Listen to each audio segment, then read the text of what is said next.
It's time for Smart Money Moves.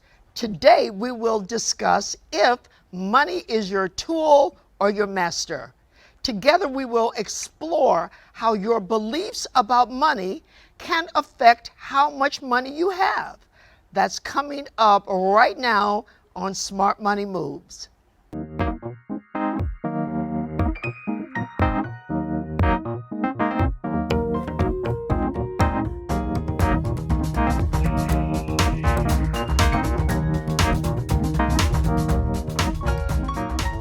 I'm Marcia Griffin, and I'd like to welcome you to Smart Money Moves, Building Wealth for Everyday People.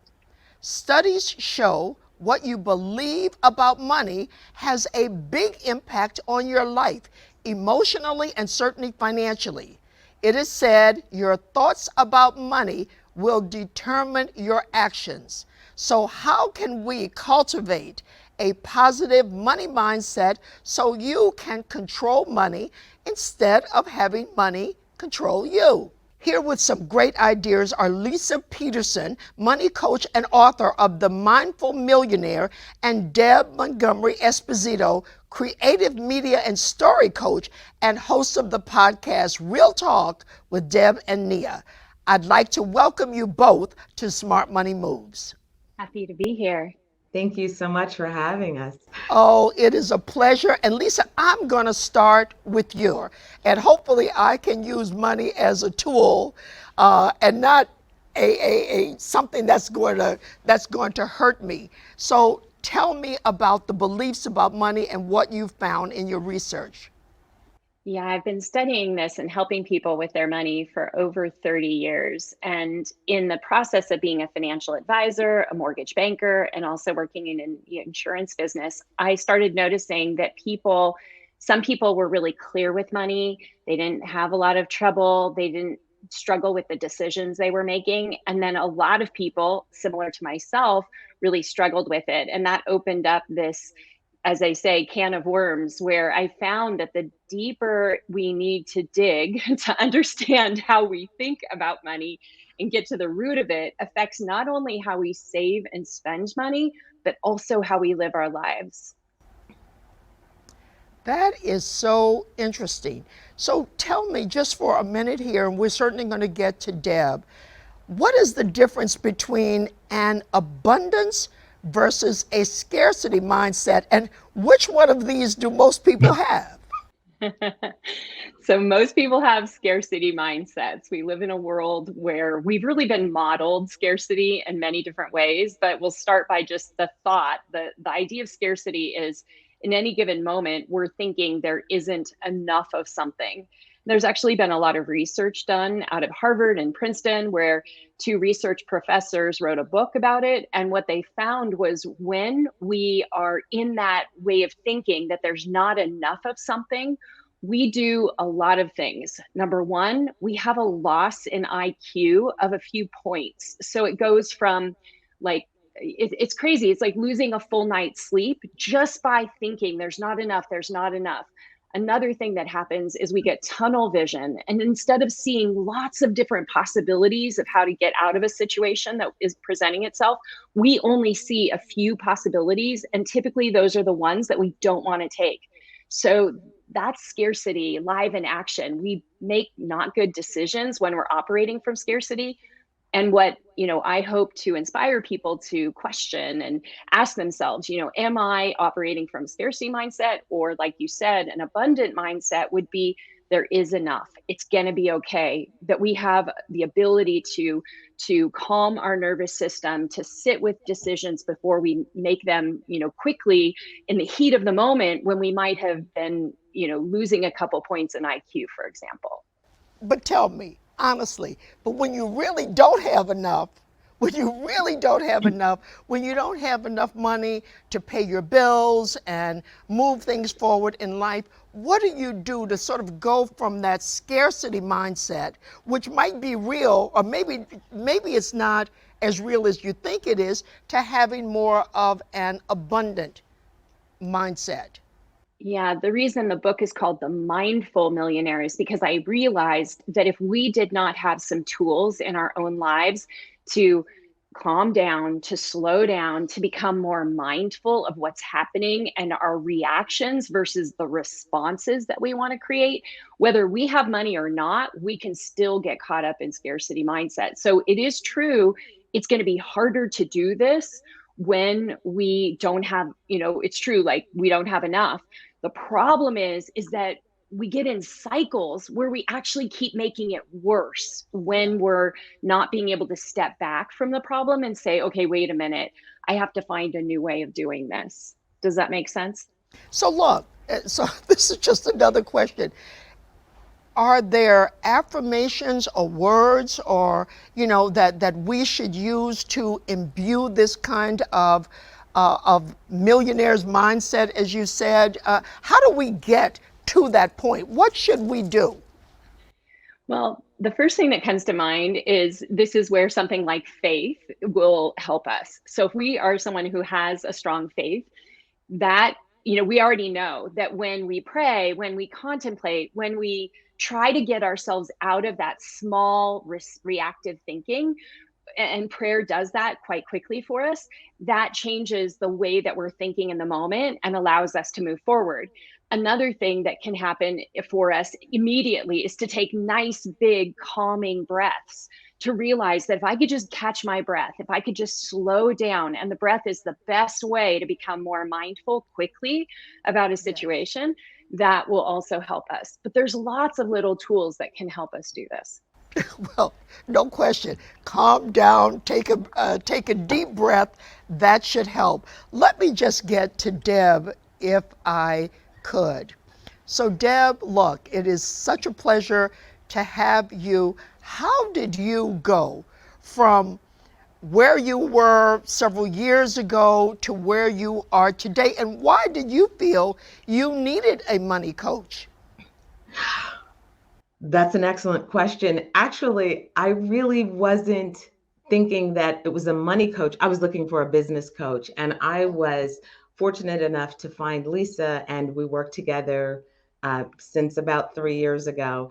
And for me, I had homeschooled my daughter. She was 15, and actually, it's like 5 years ago. She was 15, and I knew that I was going to have to enter the workforce again in a more powerful way. Um, and I didn't know what that was going to look like. I had been a producer. I didn't want to work 20-hour days anymore. I wanted to do something that made more sense. I had changed in that time. So I found a coach, and I thought it was going to be one thing. But what ended up happening was before I could get to the money, I had to get to myself. And that was what we worked on. And there were things that she asked me a question early in our coaching. Who are you? And I couldn't answer it. And I think that happens for a lot of us. We get caught up in our roles and um, our assignments, how we show up in the world. I'm a mother, I'm a coach, I'm whatever. And we lose sight of who we are inside. So when it's time to make these money decisions, we're just kind of grabbing at things. Until I got mindful, I had a great mindset, but until I got mindful, which is a lot of what I learned working with Lisa, I didn't understand how everything that I thought about myself, everything that I was, everything that I believed had an impact, not just on my life, but also on my money. And that was a huge epiphany for me. Wonderful. Well, this is such great information. Let me go back to you, Lisa, just for a moment, because much of what you guys are saying sort of sounds to me like the law of attraction. Is there a correlation there? So I don't teach about the law of attraction. So it's interesting that you mentioned about that. Part of the reason I don't is I was a certified, I am a certified financial planner. And a lot of the people that I've worked with over the years have built great wealth. And one of the problems that I have with law of attraction is that typically when you meet a multimillionaire, they're not telling you that they made that money from the law of attraction. And so I've always been more skeptical about it. But what I want to say is a lot of what we're talking about is very grounded in practices that are about taking good care of yourself so that you are in a situation of making better decisions. And many times we don't know what we need to learn that can help us to make better decisions because we're so wrapped up in the emotions of money. One way to think about this is, for most of us, normally a number is just a number, but the minute we put a dollar sign in front of it, it becomes emotional. And when it Yes. becomes emotional, that's when we struggle with our decisions. And I feel like that's a more powerful discussion than just talking about like attracts like, because many of us are really good people. We've done great things, and yet we still struggle with money. And that's where I struggle with law of attraction. So let me ask you another question, and then I'll get right back to Deb. Lisa, tell me, does the conversations that we have with our children impact the way they think about money as an adult? They do, but it's far more important to model for your own actions of how you're engaged with money. They're going to watch that more than they're going to watch what you tell them. So if Yeah. you try to teach your children, you need to save a certain amount of your money every time you get some of it, or we're going to take it away from you and put it in the bank. I've never done that with my kids. I've let my kids make their own decisions, and they're great with money. But what I think why they're so great with money is because they watch how we behave with money, how we talk about it in the home, how it's not off limits, how it's a regular discussion. And that allows them to make their own opinions and judgments of who they want to be when they become adults. How do they want to take care of their money? We're regularly holding conversations about how we are with money, not telling them how we think they should be. That is so excellent. I really, really appreciate that. Look, I have a daughter that saves. She just saves and saves. I don't know where she got all of that from, but that's a good thought. Certainly, she has an abundance mindset, and I appreciate that. Let me go back to Deb, if I could. So, Deb, talk to us for a minute about your money thoughts today versus in the past. Years ago, when you had some concerns and you were a lot more overwhelmed, what are the changes? You know what? A story comes to mind when you ask that.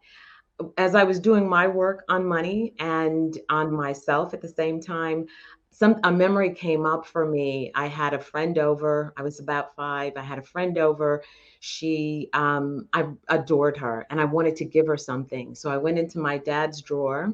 There was a penny there, and I gave her the penny. Yeah. And my dad found out about it, and I got a spanking. And Really? I don't know the exact story I told myself about that, but I believe it was somewhere along the lines of, when I grow up, I'm going to be able to give away all the money I want. And the way that showed up in my business is that I had a saying, information is always free. But I'm in the information business. So imagine what that could possibly do to your business.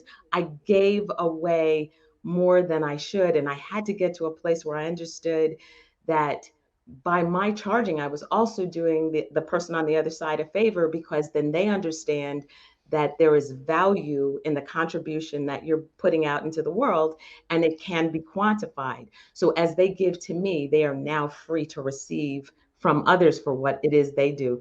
But I was giving it away. And when that shifted for me, I was able to ask for my value, for my worth. What is the correlation for you, Deb, between money and your present business success? It's almost like, as I'm moving in with attention to it and intentions around the money, everywhere I turn, whatever you want to call this, because I have this now very conscious relationship with money, it just comes. Opportunities come, they present themselves. And another thing I think that is significant as you're looking at your money is that when you're able to see money as a tool, as I think Lisa is talking about, you're now more intentional about it. about how you use it, about what you do with it. It has more of your attention and your intention, and it just does the rest. That's been my experience. Oh, that's great. That's great. Well, look, we're learning a lot from both of you, and this is the whole value of Smart Money Moves. We want our audience to hear you, to know some of the secrets. We all want to do better. We all want to be more comfortable with money, and clearly, many of us, we realize that we live in a scarcity mindset, and we want to move that to a mindset of abundance. And look, I definitely want as much information that you all can provide so that we can all uplift our financial stature and do better. Lisa, coming back to you. Why Yeah, did you Mhm. become a money coach? So the big reason is that I grew up in a home, unfortunately, where my parents did not have strong background in finance. They really struggled with not just making enough money, but also managing their bills. And so, unfortunately, we had a home repossessed, we had cars repossessed. My parents were fighting about money all the time, and it was actually violent at times. And it made me so stressed out about money that I think as a child, I decided that I wanted to have money because then maybe all my problems would go away. You know, that's what we do when we're kids. And later in life, when I started helping people and I had gotten my MBA and I was working in the money business, I started to notice that it wasn't just me with these problems. And that really opened up this conversation of like, what's happening under the surface? How can we help people? Because no one should have to struggle with this. It's bad enough to not have money, but also to have this whole physiological response to money that stresses you out all the time. Like that just to me was a tragedy. No question, it's a tragedy, and no question, money can stress you out, can stress all of us out. So we certainly want to become more comfortable. We want to learn how to use money as a stepping stone so that we can spend accordingly and save more without question. One more question for you, Lisa. What steps are involved? What steps would you recommend to get us from spending too much to saving more? One of the things that comes to mind is just like we're talking about here, we're opening up a conversation for you to be thinking more about this relationship you have with money. But one quick and easy tool that could actually start to make a big difference in your life is to tune into one thing, just one challenge that causes you. You could think of it like, what's your biggest challenge with money right now, or what causes you to feel a sense of financial anxiety? And when you discover what that is, you're going to be armed with one thing, not 20 things, but Yeah. one thing to focus on. Does that make sense? Like just pick one thing. Absolutely. So, one thing that I would suggest in accordance with that is, look, guys, get yourself a journal. Write down that one thing, as Lisa just said, that you want to tackle. Think about what's causing your concerns about money or scarcity or whatever, and write these things out. I have found for me, writing things out really does enable me to think more clearly, and I am shocked when I write things out, particularly things that I want. I am dot, dot, dot, dot, dot, and putting things in the present tense, so many of these things come to bear. So it's all about that mindset, as you said, Lisa. So, Deb, going back to you, knowing what you know now, how would you direct your daughter? Oh, that's a great question. And it's a question that came to my mind as I grew. Uh, I I was homeschooling. So what I did, everything I knew and everything I learned, I brought her on that journey along with me. So as I was moving through this, she moved through it too. And I think another really important thing is like what you're doing here today. And as Lisa said, continuing to have these conversations and put it out. We started a podcast, and it's on mindset and self awareness and self mastery and things like that. The things that get in the way of our relationships and get in the way of us living more abundantly in our lives. And one of the things that we concentrate on is money. People are afraid of money. I didn't have the fear, but it was kind of like, a backseat thing. It comes when I need it, and I didn't really think a lot about it, as Lisa, talks about today. And people, the more information people have, the more they're empowered, the less they're afraid of it. And so while we don't quite do what Lisa does, it's just about very practical information as we talk about it, so that it's not the boogeyman. We're afraid of it. We're afraid of not having it. We're afraid that we'll use it wrong. We're afraid, and we don't know how to do it. And so we look at practical tips and tools that allow people to feel more comfortable and more competent in money issues. So yeah, Well, it makes a difference. So absolutely. I just would like to say, out of this, sometimes just doing this, and once you've made it, inspire others by your journey. And that's, Absolutely. what happened for me. And that's what I hope we're doing for other people as well. Well, that's the whole idea of our conversation today, to inspire others to build comfort and confidence around money. One other question for you, Deb. I am told that your podcasts are really good, and I just want to know, what are some of the conversations? Just give me an example of one conversation you have about money on one of your podcasts that's really gotten a lot of attention. I'll say we were blessed enough to have Lisa, and she opened the door to seeing money a little differently.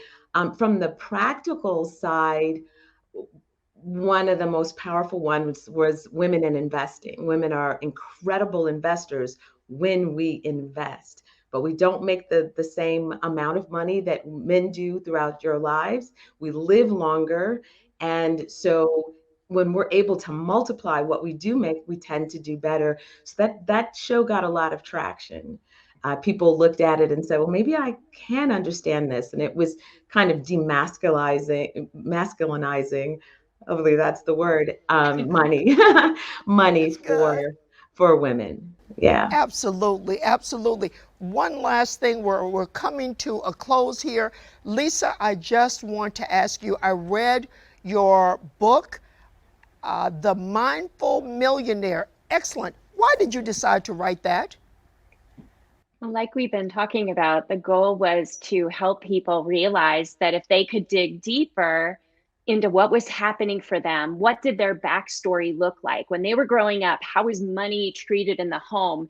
And how were those situations playing out in your life? I wanted to show people that you didn't have to just be a victim of your circumstances. If you had parents that were bad with money, like mine, you can get educated, you can become informed. And I wanted to share that because I went from nothing to becoming a multimillionaire, all using these principles. So my goal was to make sure that people knew that they could do what they set their mind to. And many times we have to look at the past, see what conditioning we got from our family, break those patterns, and then go forward and start to take better care of ourselves.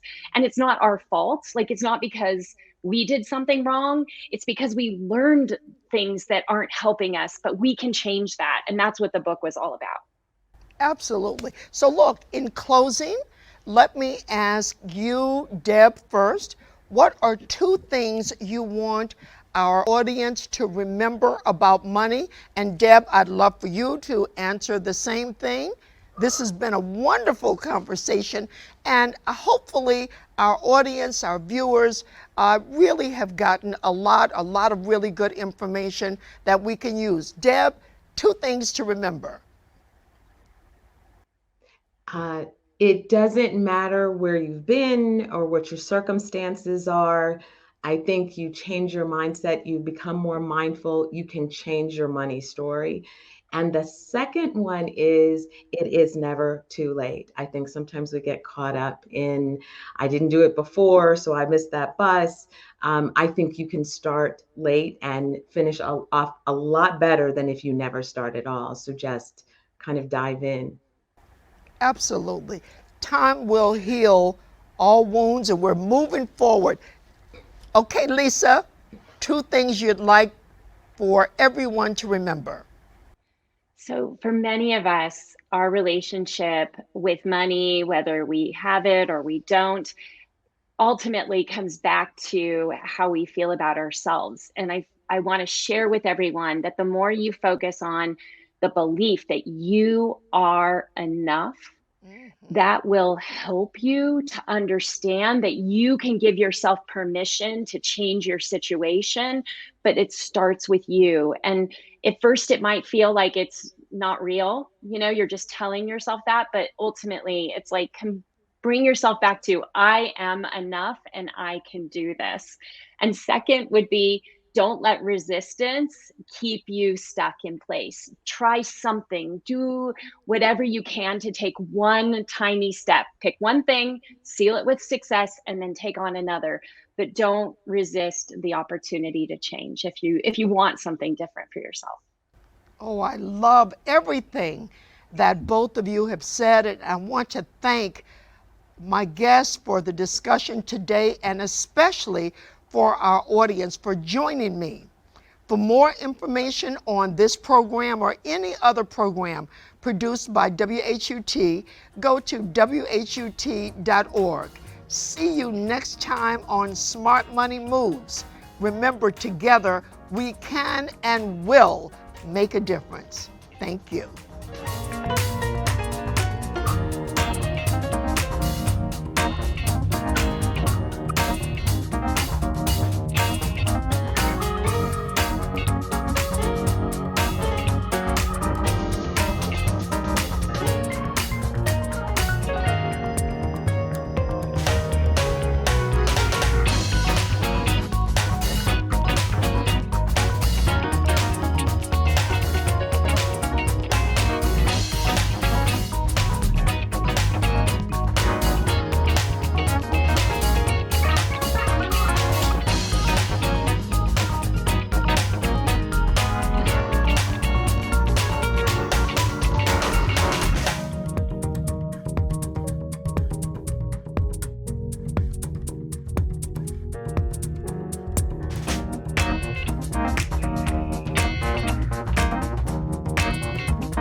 This program was produced by WHUT and made possible by contributions from viewers like you.